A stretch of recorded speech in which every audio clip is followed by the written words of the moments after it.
Fantastic. But today what I want to talk about is apps and what they mean for scholarly communication. We all know that apps are everywhere. They're ubiquitous now. It's hard getting away from them. But really, I don't know if it's been explored that much what this could mean for scholarly content. So I'm also going to focus on content itself and kind of deliberately stray away from the systems around it, the business model around it, which is what I often end up talking about, and just talk about app content and what this could mean for you guys in scholarly communication. So a little bit about me. My background is initially running an e-learning production company when I was at Warwick University as a sort of side job as a student. So I do actually feel quite at home here and sort of like coming back to my roots. But then after university I went on and set up a video production company called Ember Television, where we produce lots of content, mainly factual, for universities, tech companies, wealth management companies, arts organizations, and I've always really enjoyed creating the learning content, which is what took me on to then working at TouchPress. So I'm a producer at TouchPress. We produce immersive, book-esque apps that look at subject matter in completely new ways. I used to head up the marketing. That's what I did when I started there. So I often come at it from that perspective. But now my role is all about bringing people together to ultimately make app projects happen. So to give you some more background on TouchPress, we're a non-fiction app production company, predominantly. And we usually make apps for both the public and also for academics as well, but usually the academics more so in a personal capacity. We were founded in 2010 at the same time as the iPad. In fact, we pretty much launched on the same day as the iPad when our first app came out, The Elements. The Elements is an interactive periodic table app. And often when I show it to people, they say, I know that, I've seen it on the Apple adverts. And that's because we were really, really lucky that Steve Jobs used it to show the capacities of the iPad. At the time, the Kindle was the iPad's biggest competition, and it was literally pretty black and white. So Steve Jobs showed the Elements up on stage at the launch of the iPad to say, look what the iPad can do that you guys at Amazon can't do. I will show you it so you can see what I'm talking about. I'll be showing you lots of apps throughout this presentation, so there'll be a bit of these change arounds. So here is the Elements. As you can see, true to the periodic table. But every single element, when you tap it, you can move it around. Some people said it was akin to a book from the Harry Potter universe. That was Wired who said that. Here we go. Stephen Fry memorably said that it was a loan worth the cost of an iPad, which was lovely. Here we go, here's Sulfur.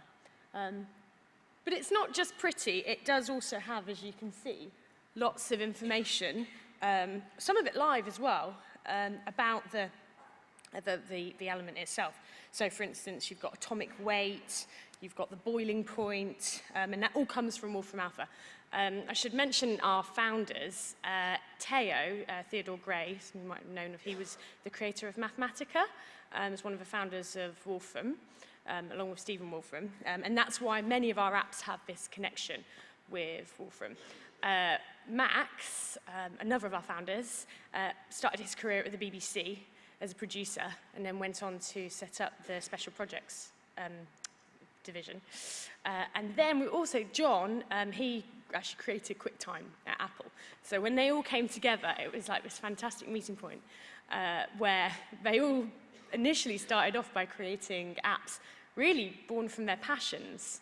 So Max and Theo actually met when they were, and they still are, avid element collectors, and they were trying to outbid each other on eBay for certain elements so that they could both create the ultimate periodic table, an actual physical table with all the elements in it.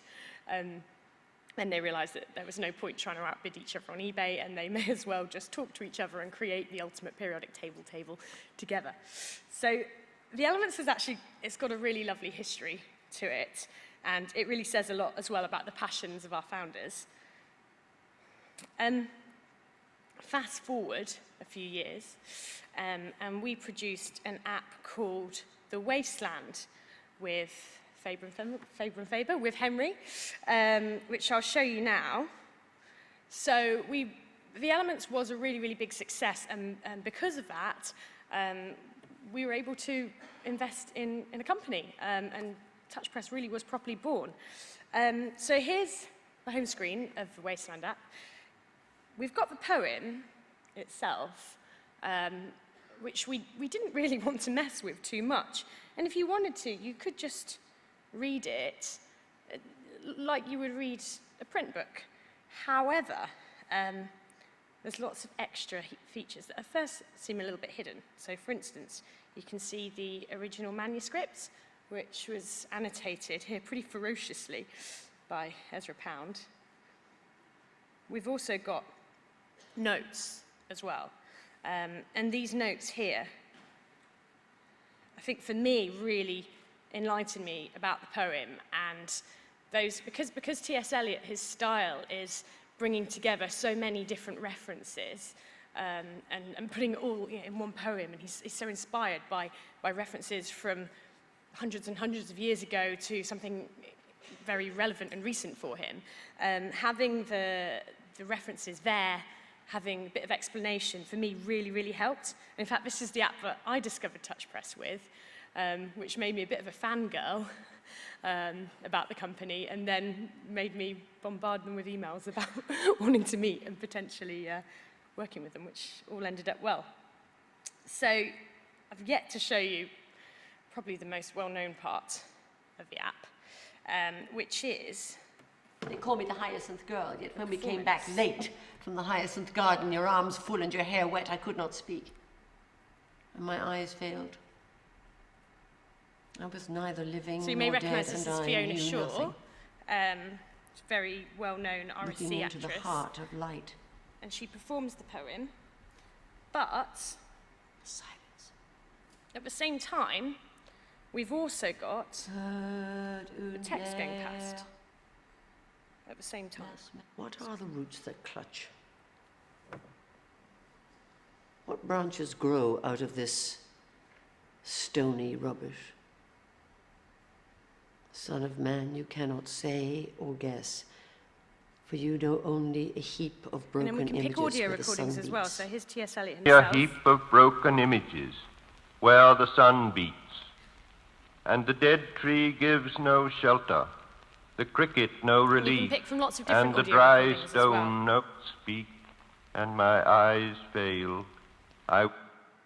So for us, I think in publishing terms, that was the app that really put us on the map. That meant that we would go to events like FutureBook and feel like, hey, yeah, you know, we're one of the innovators here.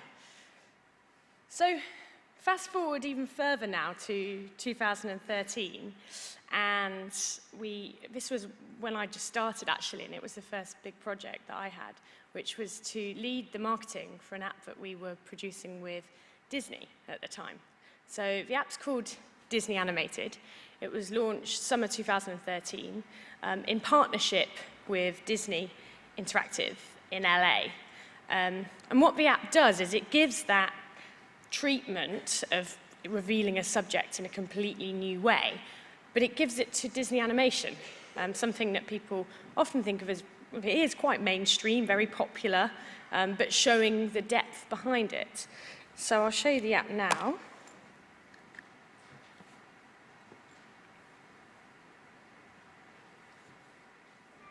So this is the home screen.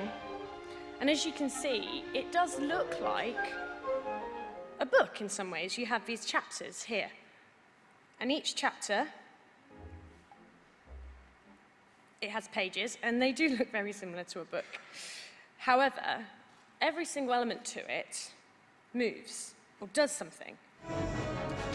So be that a video or some archive that's really super zoomable,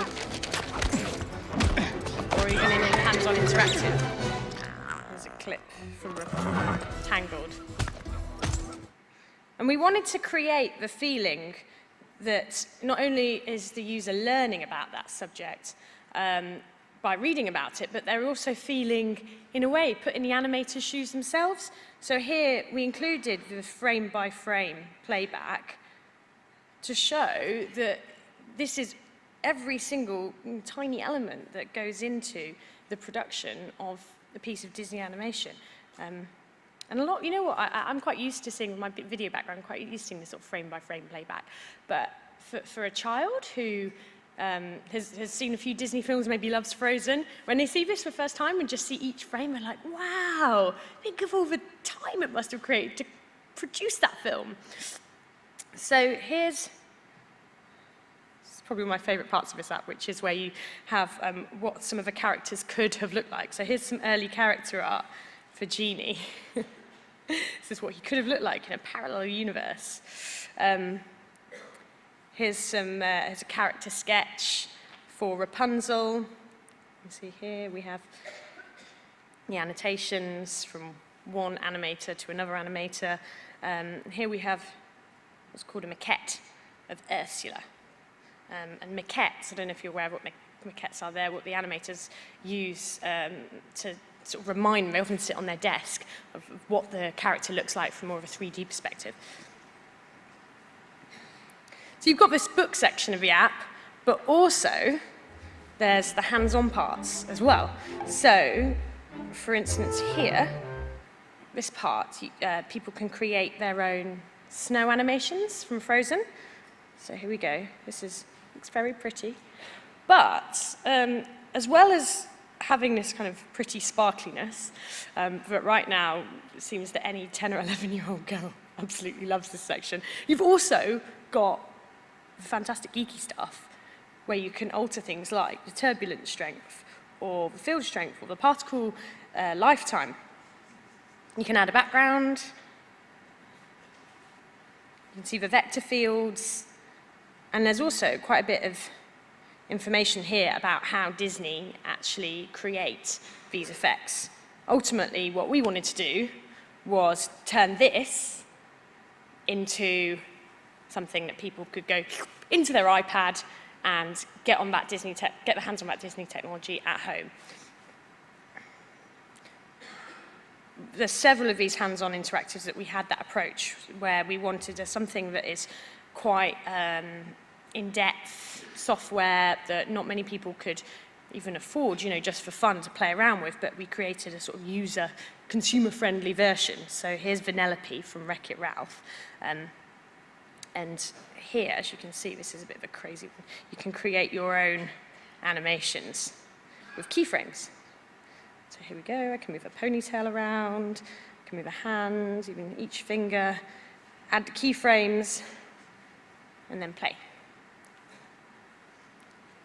So we've got this kind of connection between learning about the thing itself and then getting your hands on that technology and actually doing it. So now you have an idea of the sorts of things that are possible in Appland.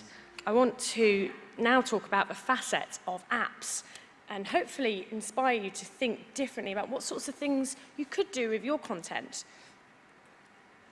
So to do this, to look at the facets of apps and ultimately what's different about apps and other more traditional forms of media, I think it's important to go back a few steps and look at the history of apps. Where did they come from? They didn't just pop up out of the blue as a concept. Well, they're ultimately software.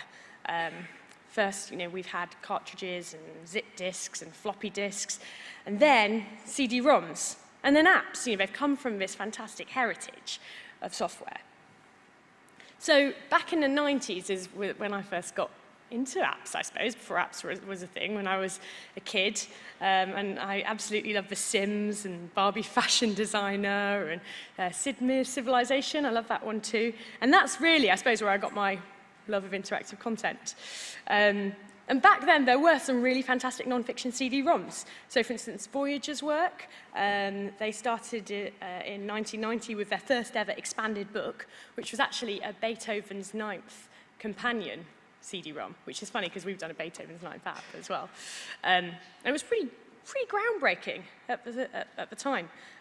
There's also other CD-ROMs, this sort of expanded book style. For instance, Encarta Encyclopedia, of course, and the Star Trek Interactive Technical Manual from Simon & Schuster.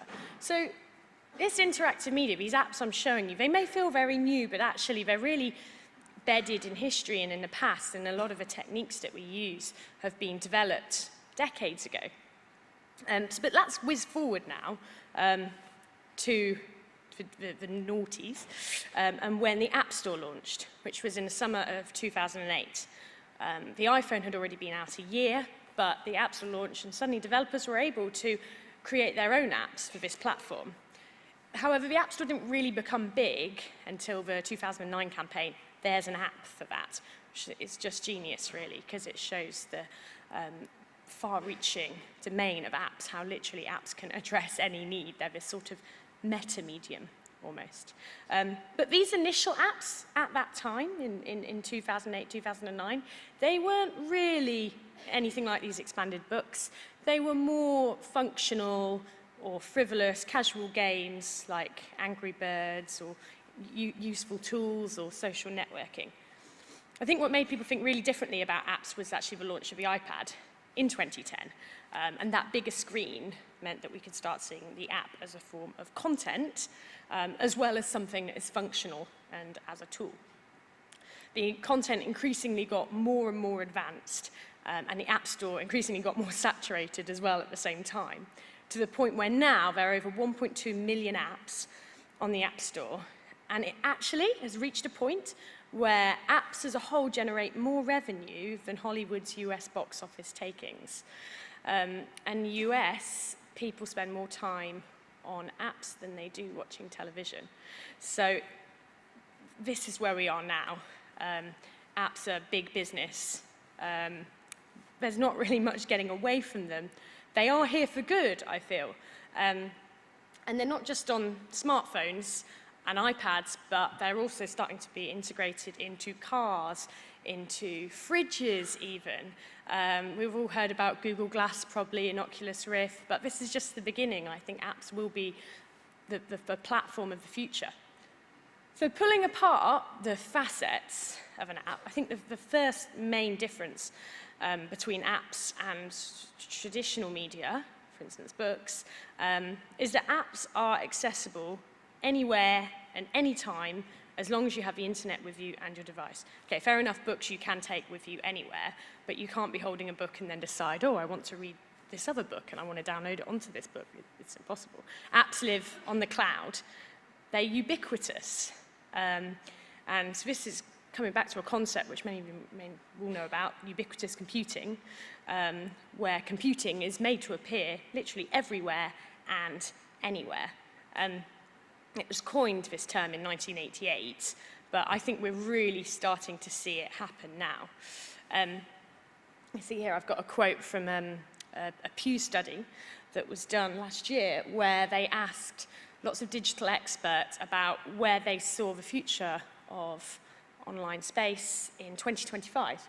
And their summary was that in 2025, accessing the internet will just be effortless. And people will tap into it so easily that it will flow through our lives just like electricity. We won't even think about it. So we take a step back and think for a minute what this means about non-fiction content.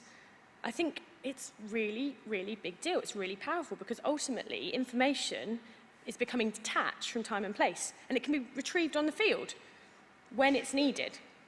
So an example of when I do this, when I often go to art galleries and I want a bit more information about a piece of work, there may be the label next to it, but I think especially if I'm in a Tate and I want a bit of context to really be able to understand a piece of modern art, I'll go on Wikipedia and get a sense of that artist, where they came from, what their influences were, and it helps me kind of place it in time. Or for instance, when watching films often, when I watched The Imitation Game recently, I wanted to know a bit of background about World War II, and I realized that there are areas of my knowledge that needed filling in. So I pause it, and then I Google World War II, and I'm sure you all do similar things like this, Enigma, and then just kind of fill myself in with the facts. That's very normal kind of behavior for us now. So we're all making the most of this ubiquitous computing environment. I think the next step is for non-fiction content producers to see the potential of creating content intentionally for this sort of situation. And I think a really good example of non-fiction content done in this way, where it's sort of merged with life itself, is Starwalk, which is the app where you can hold your phone up or iPad to the night sky, and it will show you, annotate the stars that are in front of you, whether you can see them or not. It will show you where they are, and it will give you the constellations as well. I think it's just such a beautiful app, and the experience itself is really real and relevant and visceral, because I'm learning, but I'm also right there and then with the thing that I'm learning about itself. I think what this ultimately means for scholarly communication is that the experience and the information are connecting together, and the scholarly content's value, really, I suppose, it increases because it's more relevant. It quite literally takes academia out of the campus, out of the library, and into real life. So another difference is that apps have the opportunity to have lots of sensors and inputs from the user. Books, for example, have very few sensors. The author doesn't really have much control of it either once it's out. And with CD-ROMs, we only really had the mouse and the keyboard and maybe the date and time. But now we have so many sensory inputs on the iPad and the iPhone, also other smartphones as well.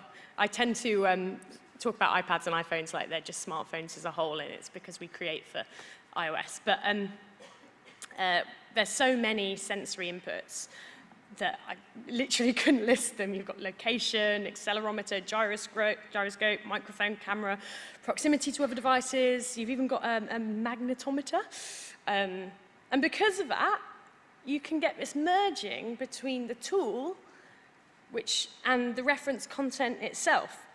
So previously, you'd have to have two different items, two different products. You'd have to have the tool to measure something, and then you'd have to have the reference documentation to look up what that meant or what its context was. But now the two can be intertwined. It's far more convenient, but also I think you can get a really good sort of feedback loop going on between learning and doing.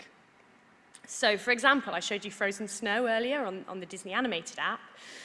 That has a fantastic loop between learning about how animation is made, even the physics behind it, and learning about the rendering, learning about the maths, but then also doing and experiencing for yourself how it feels to create those special effects. So it turns it into a real, tangible experience. And my other point, my third point on the difference between apps and traditional media is that they're living, apps are responsive. There's a two-way relationship between the audience and the author. And because of that you can see here, we can track and see what people are up to on our apps. So we can know, for instance, what the most popular parts of our apps are, the most popular days and the seasons for it to be explored. We know how long people are spending on the app as a whole. And it means that ultimately we can always be tweaking, we can be making our apps better.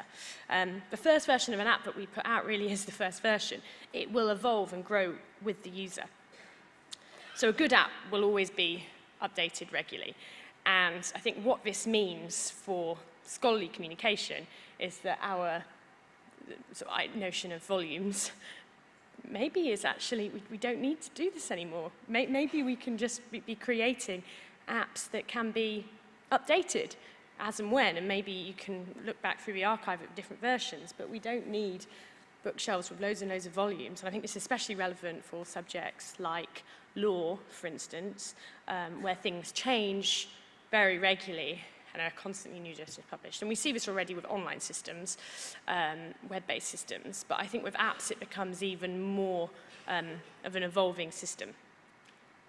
So to conclude, ultimately, what do apps mean for scholarly communication? What can we do with them? Well, I think this really is up to you to use your imaginations here. And we're at this stage where there's just so much scope for creativity. Ultimately, because content can be accessed anywhere, it's far more relevant if we want it to be.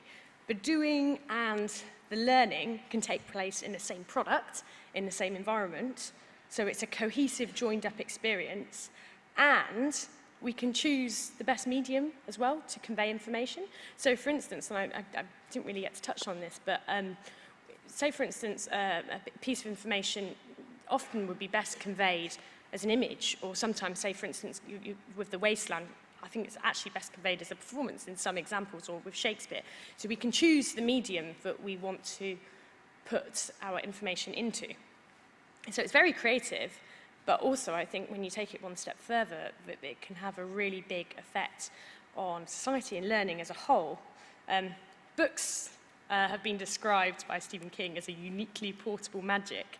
And the way I see it really is that apps, they are portable magic, but they're also portable application of that magic. Apps are applications. We can do things with them as well as learn with them.